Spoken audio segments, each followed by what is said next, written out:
From BamaCentral.com, I'm Blake Byler, and this is The Extra Point. Today, I'm joined by staff writer Tony Tsoukalis. And Tony, so we saw last week that point guard Jahvon Quinerly will be returning to Alabama for his fifth year of eligibility next season.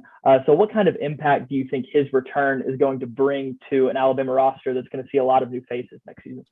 That's just it. It's going to be some stability, and it's going to be a veteran presence. This is going to be a young Alabama roster. Now, I know they're bringing in some transfers, and that will add to the veteran presence, but it's different when you have a guy that's been there and been a part of the system for multiple years. Jahvon Quinerly, at the end of the season, we had those reports about him, taking in that extra training session in the tournament. He's a guy that's a hard worker. He gets it. He's been around Nate Oates a lot. So the number one thing he's going to bring is that veteran presence and the familiarity with the program.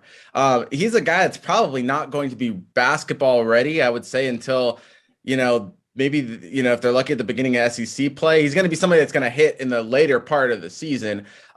So early in the season, he might not make a difference at all, but I think having that presence early in the season will be key as the team's trying to gel together. And then when you're starting to hit your stride and you're really getting into SEC play, he might be that extra shot in the arm. And he's a guy that we've seen him come off the bench. So if that's what he's going to do, he does well at that, And so with him coming off of an injury, I think probably he'd be willing to do that.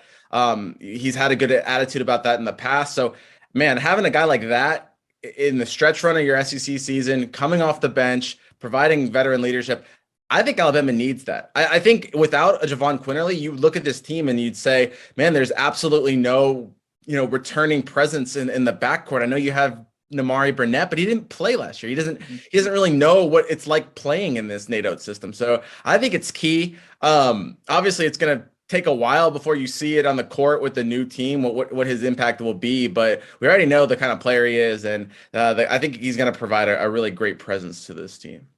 Absolutely, and I think that shot in the arm that you were talking about is really the big thing. How you'll have, for the majority of the season, like leading up to SEC play, you'll have Mark Sears, the Ohio transfer, and Jaden Bradley, the five-star point guard, coming in, and they'll have defined roles, and then you can kind of slide a really good player in Quinerly into perhaps a six-man role that he came off of in like the March run from a year ago, and that could really provide a massive boost to this team.